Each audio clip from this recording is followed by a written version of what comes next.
爸爸离开了你，可以写成段子；妈妈不支持你，可以写成段子；痛失所爱，最好的朋友变西瓜，校园暴力，这些通通都可以写成段子。当我开始讲这些段子的时候，我才突然开始有了一种活着的感觉。我才突然发现，我的人生充满了意义。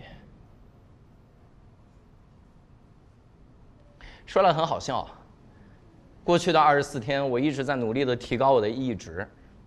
我曾经问过我这个朋友，什么才是意义值？我这个朋友说，就是人创造的价值。我刚刚那一秒忽然想明白，你创造的价值不是意义，功成名就也不是意义，人生巅峰更不是意义，甚至连意义本身它都没有意义。人真正的意义在于找到自己。